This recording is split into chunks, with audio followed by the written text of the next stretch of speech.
I always thought I was doing everything right. As a single mother, I had worked tirelessly to provide for my son, David. There were times when I barely slept, pushing myself beyond limits just to make sure he had a good life. I never questioned the sacrifices I made. After all, he was my everything. But when he and his wife, Nina, decided to do something that would affect all of us, I didn't know how to react. Mom, David said one evening, Nina and I have something important to talk to you about. I had just finished dinner and was putting away the dishes. His voice sounded unusually serious, and I could tell something was off. What's going on, sweetheart? He exchanged a quick look with Nina, who was sitting on the couch, her hands folded neatly in her lap. The tension in the room was thick. We've decided to sell our house, David continued, his tone softer now. It's a big step for us. I froze for a moment, letting the words sink in. Sell your house? Why? You've only been there for a couple of years. What's changed? Well, Nina wants to move to a new place, and I've been thinking it's time for something bigger, something better. I didn't argue. I was too tired to question him, too tired to dig deeper. But a little voice in my head told me something wasn't right.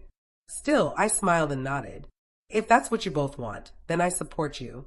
What I didn't know then was that the decision to sell wasn't just about a new house. It was about everything. A week passed before David came to me with another bombshell.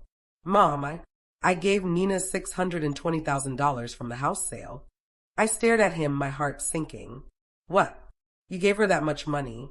Just like that? He seemed to regret the words as soon as they left his mouth, but it was too late. She wanted to use it for our future, to start a new life. I could feel the blood drain from my face. David, that's an incredible amount of money. Without consulting me, without thinking it through. He didn't meet my eyes. Instead, his gaze drifted to the floor, guilt flashing across his face. And then, just as I was about to speak, Nina piped up from the couch. It's just money, Mom. We thought it was the best thing to do. Why are you making this such a big deal? That's when I knew. They were in this together, making decisions without thinking of how it would affect me. I'm not upset about the money, Nina, I said slowly, my voice tight. I'm upset because you both didn't think to include me in this.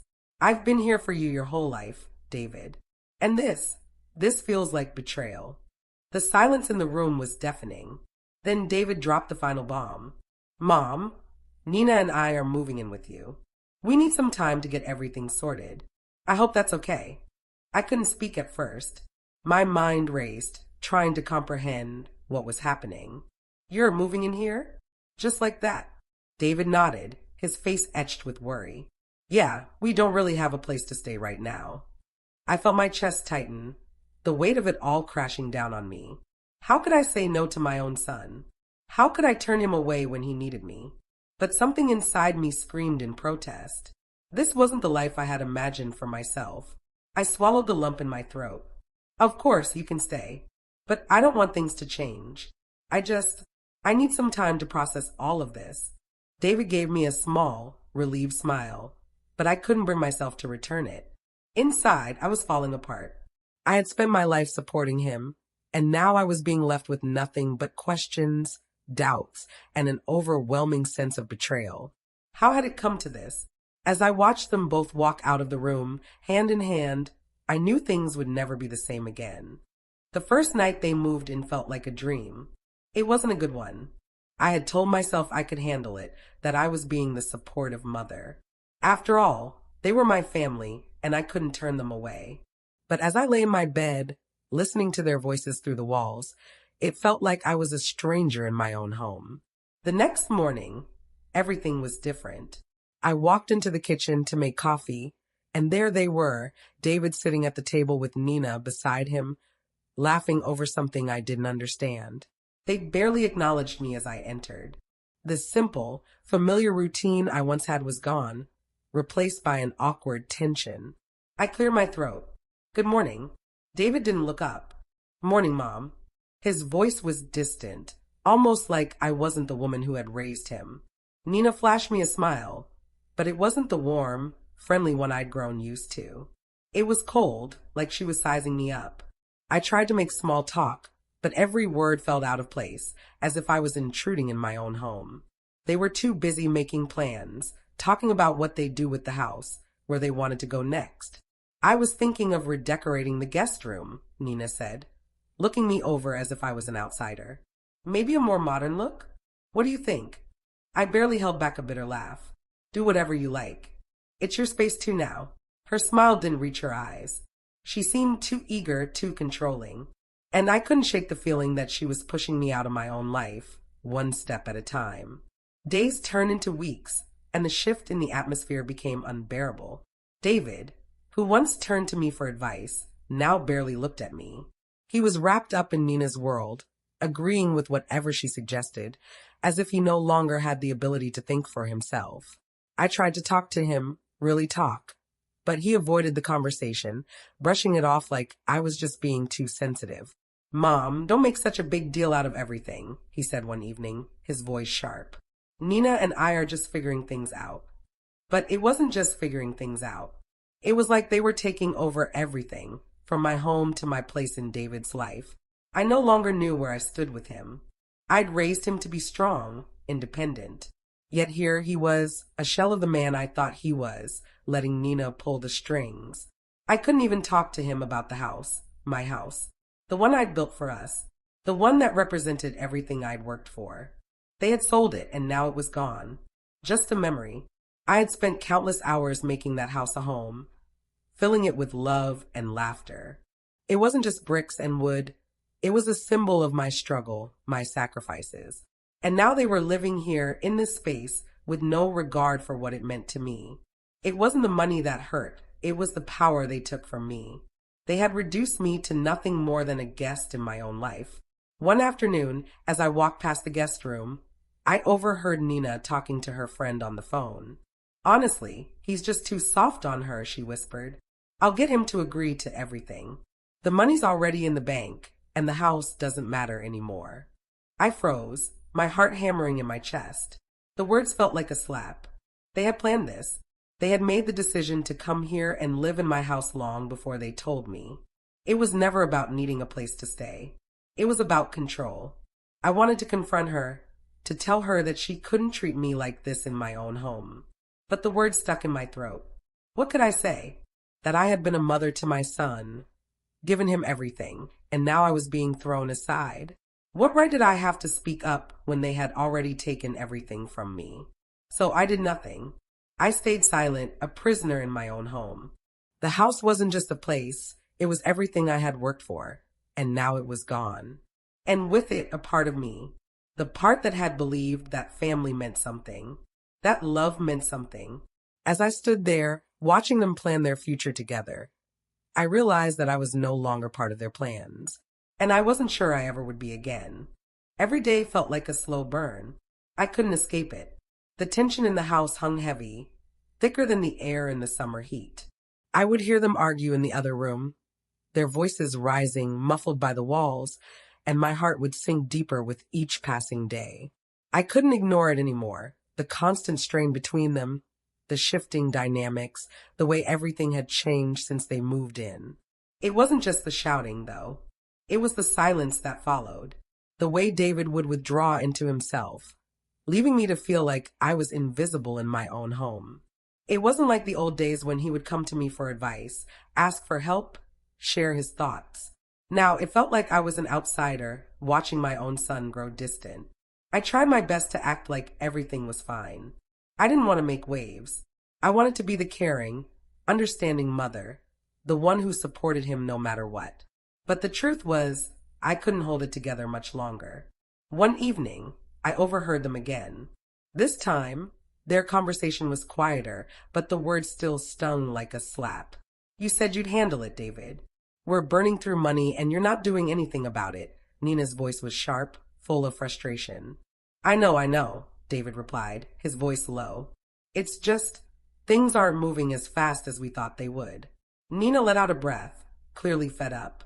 You promised me things would change once we sold the house. We should be set, David. But now, it's like we're falling apart and your mom's the only thing holding us up. That last part hit me harder than anything. I was the one holding them up. I had become their safety net. The money they had received wasn't just disappearing, it was being used to fuel their lifestyle, and I was left picking up the pieces. The irony of it all didn't escape me. They had sold their house, but now I was the one being bled dry. They'd come to live with me, yet I had become the one who was being taken advantage of. I tried to ignore the feelings that gnawed at me every day. I tried to focus on what I could control, keeping the house in some semblance of peace, maintaining the facade that everything was fine. But I knew I wasn't fooling anyone, least of all myself. I tried to play the role of the non-interfering mother, the one who didn't get involved, the one who trusted her son and his decisions. But each day felt harder. I had to fight the urge to scream at them, to confront them about how I was being used, how my kindness was being twisted into weakness. My patience was wearing thin.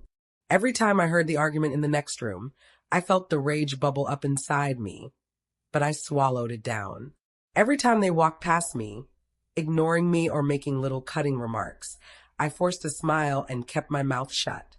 But inside, I was crumbling. I was no longer the woman I had once been, the one who stood tall and proud, who took care of everything and everyone. I began to question myself. Was I too soft?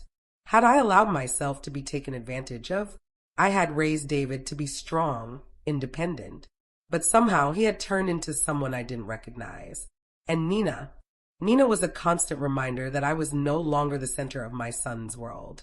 I kept asking myself how I'd allowed it to go this far. Why hadn't I seen the warning signs sooner? Had I been too focused on being the good mother, the good woman, that I had ignored the creeping tide of resentment and manipulation? The answers didn't come easily, but one thing was clear. I couldn't go on like this. I couldn't keep pretending that everything was fine when the walls of my own home were closing in on me. The weight of it all, of the money, the lies, the growing distance between me and the family I had once known, was suffocating me. I had to do something. But what? I didn't have the answer yet, but one thing was certain. The longer I stayed silent, the harder it would be to reclaim my life. And if I didn't act soon, I might lose everything. I reached a point where I could no longer pretend things were fine. The weight of it had become too much to bear. The tension, the silence, the feeling of being suffocated in my own home. For weeks, I had kept my head down, trying to be the patient, understanding mother. I had stayed silent when they pushed me aside. I had let the arguments unfold behind closed doors, knowing full well that they were taking advantage of me. But now I couldn't keep pretending. I stood in the kitchen that evening, staring out the window as the last light of day faded. The soft hum of the house, the distant sound of Nina on the phone, the quiet rustling of papers in the living room, felt like a constant reminder of how far I'd fallen.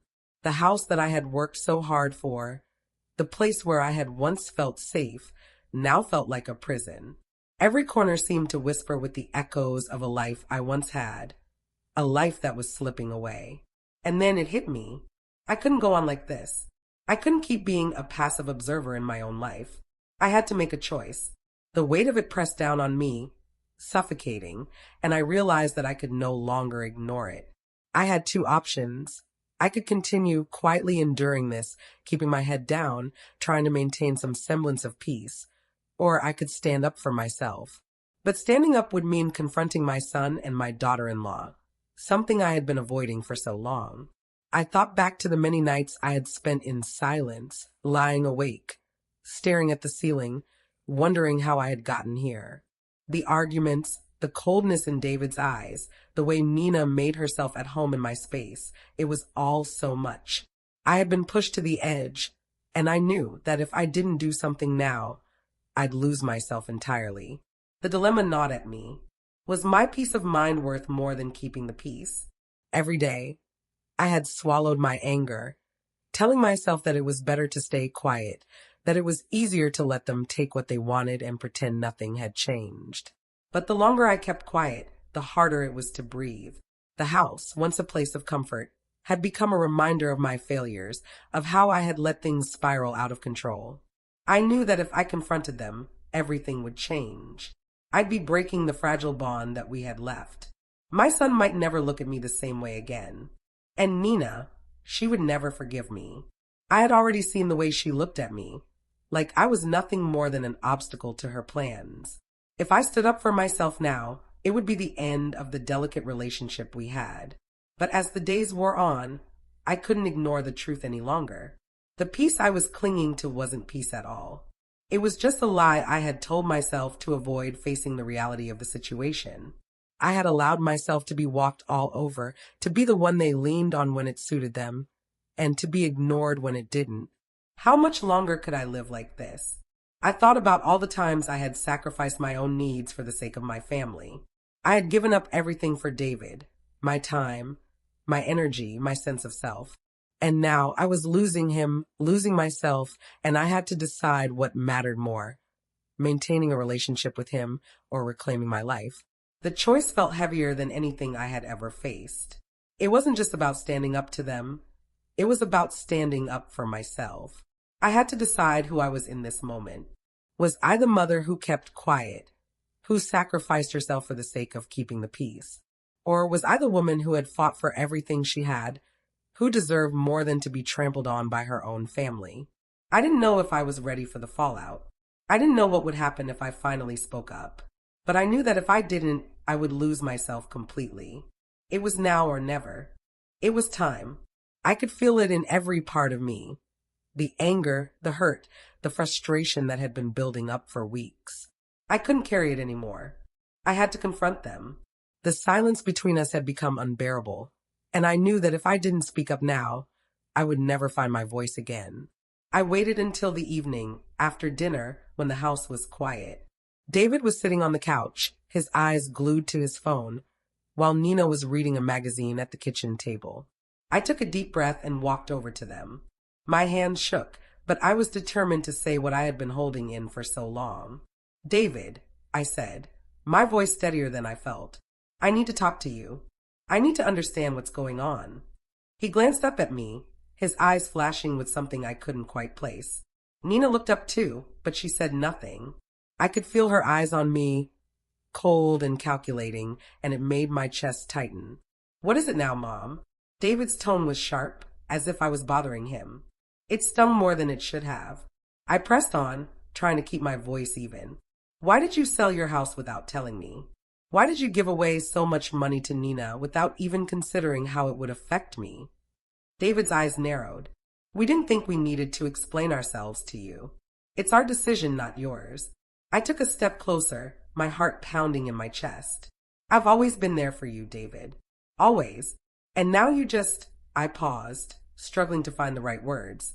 "You didn't even consider me. You sold your house. You handed over hundreds of thousands of dollars to her. And you expect me to just sit here and accept it?" David stood up, his face red with anger. "You don't understand. We needed that money.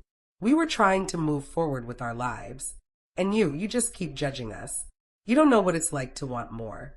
You've never understood what Nina and I want for ourselves." I flinched at his words, the accusation cutting through me like a knife. "I understand perfectly well. But what about me, David? What about my life? You didn't just sell your house. You sold everything we built together. And now you're here, living under my roof, like I'm some sort of charity case." Nina, who had been silent until now, put her magazine down and looked up at me with that same cold smile. "You're being dramatic, Mom. We didn't ask you to take us in. You offered. And you should be grateful we're here." Grateful? The word hit me like a slap. Grateful? How had it come to this? My son and his wife, standing there, acting as if they were doing me a favor by living under my roof. I was the one who had given them everything, the one who had sacrificed so much, and now they were making me feel like the villain. "I'm not being dramatic, Nina. I'm being honest," I said, my voice trembling with a mixture of anger and pain. "I've given you both everything. And this is how you repay me." David's face twisted in frustration. "We didn't ask you for all this. We didn't ask for your help, for your approval. We just want to live our lives. You've always controlled everything, and we've had enough." I recoiled, the words hitting harder than anything I could have prepared for. "Controlled?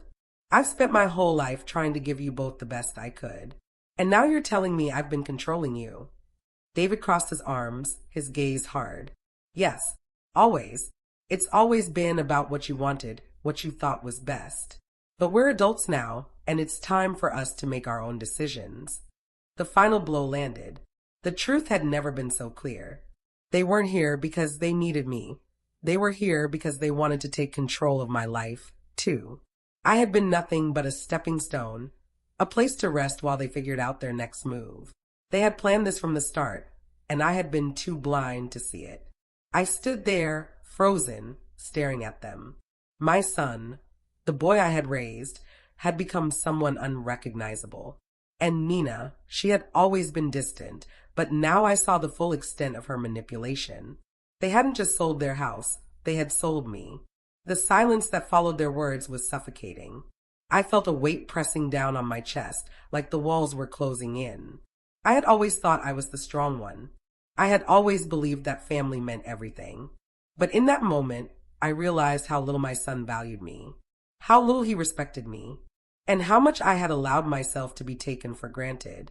The illusion was shattered. The confrontation had been brutal, and the fallout was even worse. The air in the house was thick with tension, a silent war that neither side was willing to acknowledge. I had expected anger, maybe even a little regret, but what I got was far colder. David avoided me as if my presence was an inconvenience. He would barely look at me, his words curt and mechanical when he had to speak. I caught him sneaking glances at Nina, as though searching for her approval with each interaction, each breath. It was like I no longer existed in his world unless I was needed for something. He didn't want to engage with me, didn't want to deal with the guilt of what had happened. Instead, he kept his distance, a wall of indifference between us that I couldn't break through. Nina, on the other hand, didn't even bother with subtlety. Her passive-aggressive remarks were a constant presence, like an itch I couldn't scratch. She didn't hide her disdain for me anymore. I'd hear her little jabs when she thought I wasn't listening, comments about how overbearing I was, or how everything always had to be about me. Her voice was always sweet, too sweet, but the bite underneath it was unmistakable. Every word felt like a slap to the face. "Are you sure you need to be so involved in everything, Mom?" she asked one afternoon, her tone sugary, but her eyes cold. "David and I are perfectly capable of handling things ourselves, you know." I stood in the doorway of the kitchen, gripping the edge of the counter. I wanted to lash out, to tell her exactly what I thought of her, but I stayed silent. She wasn't worth the fight. They weren't worth the fight. The house, once filled with the warmth of family, had turned into a prison. Every step I took seemed to be watched, every move analyzed. I couldn't even go into the living room without feeling like I was intruding. The walls that had once been filled with laughter and comfort now felt cold, unwelcoming. I couldn't shake the feeling of being trapped, suffocated by the very people I had spent my life caring for. It was as though my very existence had become a burden to them. I tried to keep going, tried to pretend that everything was normal. I'd make dinner, clean the house, but it all felt pointless. I could feel the resentment eating away at me, gnawing at the edges of my mind. I didn't want to be the one to tear the family apart, but I could no longer ignore how much pain their actions had caused me. So I withdrew. I began spending more time outside, taking long walks just to escape the house. The silence of the neighborhood, the cool air against my skin, was the only solace I had. It gave me a small sense of peace, a moment to breathe without the constant pressure of their judgment. When I walked, I didn't have to hear Nina's remarks or feel David's coldness. I could just exist for a moment without the weight of their indifference.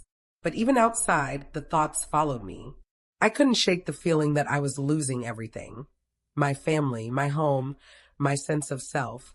The harder I tried to move on, the more I realized that I wasn't moving forward at all. The resentment continued to build, a slow, constant pressure in my chest. Every time I looked at them, I saw the truth of how far apart we had drifted, how much they had taken from me. I wanted to scream, to ask them how they could treat me like this, but the words stuck in my throat. What was left to say? I had already told them how I felt, and they had rejected me. Now, there was nothing but the silence between us. I wasn't sure if it could be fixed, if I could ever be the mother they once needed, or the woman I once was. As the days dragged on, I spent more time in the yard, tending to the garden, trying to lose myself in the simple tasks. At least there, I didn't have to look at their faces, didn't have to feel the weight of their judgment. But even then, the silence was deafening. And I knew, deep down, that I couldn't keep running forever. I don't know what made me open that old drawer. It was the same drawer I'd opened 1,000 times before, filled with receipts, old bills, and forgotten papers. But that morning, something drew me to it. Some pull I couldn't explain. As I sifted through the clutter, my fingers brushed against something different, something familiar.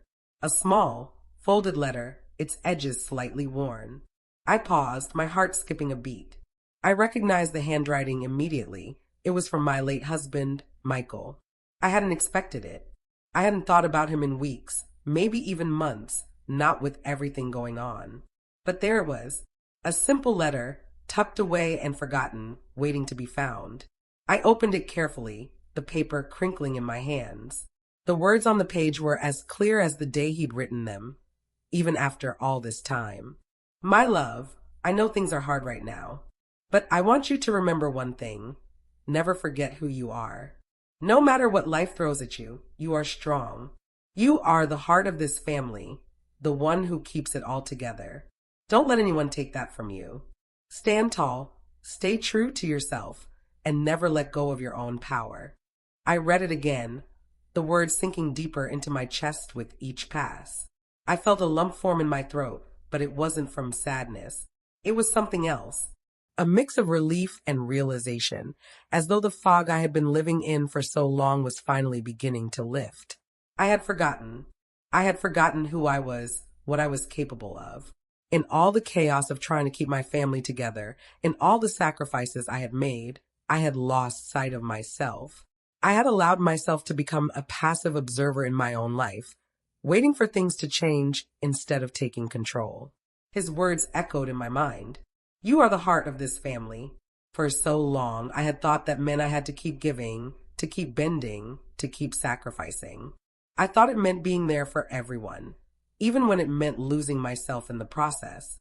But now, looking at the letter, I realized I had been wrong. The heart of this family wasn't just about keeping everything together for everyone else. It was about staying strong for myself, too. It was about not letting others take away the power I still had. A rush of clarity hit me like a wave. I couldn't keep living like this. I couldn't keep playing the role of the martyr, the woman who sacrificed everything for everyone and got nothing in return. It wasn't just about standing up to David and Nina. It was about standing up to myself. I had to take control of my own life again. I thought about how I had allowed them to walk all over me, how I had let their manipulation shape my every decision. And it hit me, this wasn't my life. This wasn't the life I had worked for.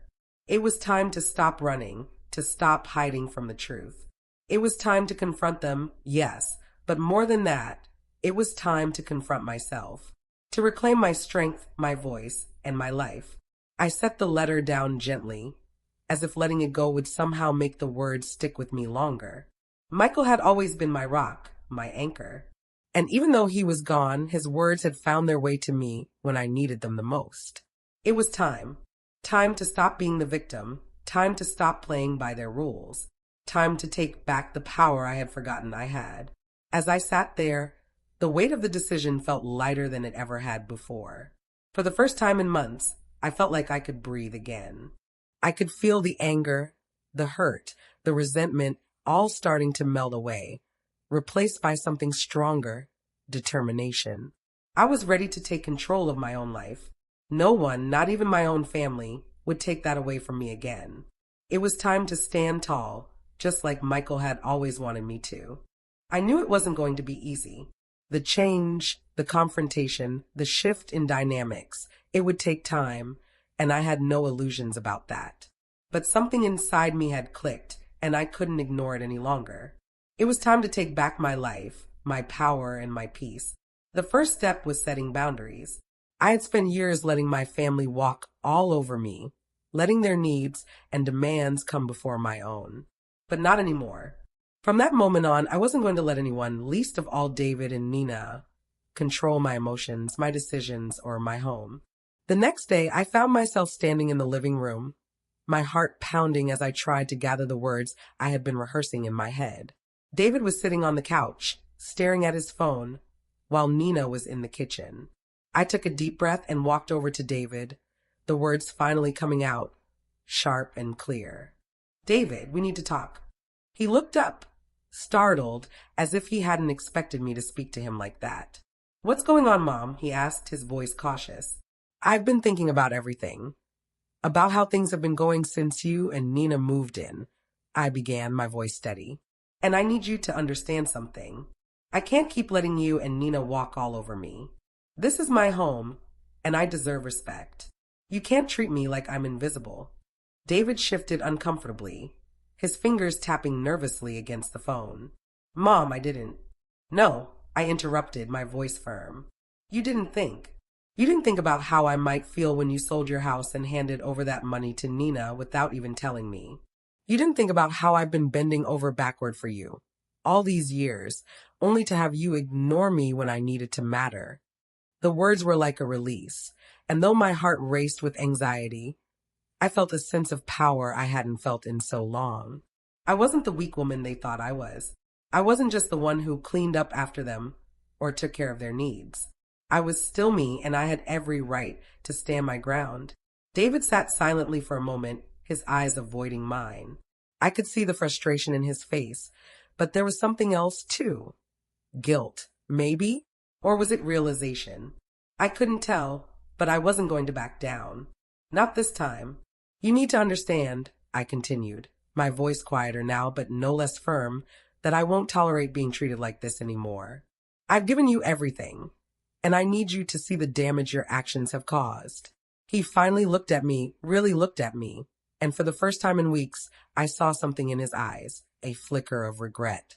"I'm sorry, Mom," he said, his voice softer. "I didn't mean for things to get so bad. I didn't think about how it would affect you." "I know you didn't," I said, trying to keep my voice steady. "But it's time you start thinking about me. I've been the one holding things together for too long, and I can't do it anymore." The silence between us was heavy, but it wasn't suffocating. It was a pause, a moment of understanding that had been long overdue. David looked like he wanted to say something, but instead, he just nodded, his shoulders slumping as if the weight of our conversation had finally hit him. But the hardest conversation was yet to come. I found Nina in the kitchen, organizing the drawers, trying to act like everything was normal. She didn't even look up when I entered, but I wasn't going to let that stop me. I had been silent for too long, and it was time for her to hear the truth too. "Nina," I said, my voice cold but controlled, "we need to talk." She didn't even flinch, just continued what she was doing, but I could see the slight stiffening in her posture. "What about?" "About how you've treated me," I said, taking a deep breath. "About how you've been passive-aggressive, making me feel like I'm the one who's wrong for wanting some respect. This is my house, and I won't let you disrespect me anymore." She finally looked up, her eyes flashing with something dangerous. "I don't know what you're talking about," she said, her tone sharp. "You're just being dramatic. We're just trying to live our lives here." "Live your lives," I repeated, the anger I had been holding back finally spilling over. "You've been living off me, taking advantage of my kindness, my home, and my son. And I'm done with it. I won't let you push me around any longer." There was a long pause, and for a moment I thought she was going to snap back at me, but instead she just looked at me with a cold smile, like she was amused by my outburst. "Fine," she said, almost too casually. "Do what you have to do, but don't think for a second that I'll be backing down." The words stung, but I didn't let them affect me. For the first time in a long time, I felt empowered, like I had finally found my voice again. I wasn't the woman they thought I was, the one they could control and manipulate. I was stronger than that, and I was done being their doormat. As the days went by, things slowly began to change. The arguments between David and Nina became less frequent, and David, for the first time in a long time, started to see the strain his actions had caused. He stopped avoiding me, and his attitude softened. The grip Nina had on him started to loosen, and I saw cracks in the walls they had built around me. I wasn't naive enough to think everything was fixed, but I knew one thing for sure. I wasn't the same woman anymore. I had taken back my power, and no matter what happened, I was going to keep fighting for my peace, even if it meant standing alone. The days that followed my confrontation were quieter, but the tension never quite left. The silence in the house had shifted. It wasn't the comfortable silence of family harmony. It was the kind of silence that lingered in the wake of a storm, filled with unspoken words and regret. David had started to change. I could see it in the way he interacted with me, in the small gestures that had once seemed trivial but now carried so much weight. He was no longer distant, at least not in the way he had been. But the damage was done, and deep down, I knew that the cracks in his world were already too wide to fix. The money he had given away to Nina was gone, vanished into thin air, leaving behind only debts and broken promises. I had suspected it all along, but hearing it from David himself was a blow I couldn't have prepared for. He told me one evening, his face drawn and pale, like he was finally facing the truth he had been running from. "Mom," he said quietly, sitting at the kitchen table with his hands folded in front of him, "I don't know where it all went. The money, it's just gone. We don't have anything left. It's like I've been chasing something that was never really there." I felt a pang in my chest, but I didn't let it show. It wasn't sympathy that surged within me. It was a strange mix of vindication and disbelief. He had done this to himself, and I couldn't save him from the consequences. "You didn't think it through, did you?" I asked, my voice steady but filled with the weight of years of disappointment. "You handed over everything, believing that it would solve your problems, thinking that Nina could make everything better. But now look where you are." David didn't reply at first. His eyes fell to the table, and for a moment I thought he might crumble. But instead, he just nodded, a silent acceptance of what had happened. I couldn't help but feel a bitter sense of justice. This was what he had built, and now it was falling apart. The cracks weren't just financial. They stretched deeper, all the way into his marriage. I had seen the tension between him and Nina growing. The coldness in their interactions had become more pronounced, and the distance between them was now as wide as the gulf between them and me. One night, as I sat in the living room reading, I overheard their argument. It wasn't just a disagreement anymore, it was a full-blown fight. Nina's voice was sharp, cutting through the quiet of the house like a blade. "I can't believe you were so stupid, David," she yelled, her words filled with venom. "You gave everything away to your mother without thinking about what it would mean for us. You're an idiot." David's voice followed, low and strained. "I know, Nina. I messed up, okay? I didn't think it through. But it's done now. We can't change it." "Exactly," she shot back. "It's done, and now we're paying for it. I didn't sign up for this. I didn't sign up to live like this." Their voices faded into angry murmurs, but the words hung in the air, heavy and suffocating. The realization hit me then. David and Nina were crumbling under the weight of their own choices. The life they had built on manipulation and betrayal was fragile, and now it was shattering before their eyes. I didn't want to see them fail. Despite everything that had happened, they were still my family, my flesh and blood. But I couldn't deny the satisfaction that came with seeing them face the consequences of their actions. They had betrayed me, and now they were reaping what they had sown. It wasn't just about the money. It wasn't just about the house. It was about everything they had done. The lies, the manipulation, the way they had taken advantage of my kindness. In a twisted way, I felt like karma had worked its way into their lives. They were now seeing what it felt like to lose something precious, to realize too late that the trust they had shattered was irreparable. David began to understand the value of family. Slowly and painfully, he started to see what he had lost. But by then, it was too late to fix the damage. The love, the respect, the trust, it couldn't be rebuilt overnight. And in some ways, I knew it would never be the same again. Nina, too, seemed to realize the extent of her control over him. The coldness she had used to manipulate him was no longer working. David was pulling away from her, not out of love, but out of necessity. He had to reclaim some part of himself, some part of his dignity. But she didn't see it that way. To her, it was just another failure on his part, another reason to blame him for everything. As the days passed, I watched them both, David trying to rebuild what was left of his self-respect, and Nina still clinging to the remnants of her power. But I knew the truth. Their world was built on a shaky foundation, and no amount of effort could patch up the cracks. The consequences of David's actions were undeniable. And while I didn't want to watch their marriage fall apart, a small part of me couldn't help but feel like it was all unfolding just as it should. Sometimes you have to lose everything to understand what truly matters. And for David and Nina, that lesson had come far too late. I didn't expect it to happen like this. Not so suddenly, not with everything still hanging in the air. But sometimes peace finds you when you least expect it. It had been weeks since the confrontation, weeks since the walls between David and me had seemed too high to climb. We had both retreated into our separate corners of the house, each of us nursing our wounds, too afraid to move forward. The silence had been suffocating, but it was also a necessary pause, an unspoken acknowledgement that things couldn't go on the way they were. Then one morning, David knocked on my bedroom door. I didn't know what to expect, but when I opened it, there he was, standing in the doorway with a tentative look on his face.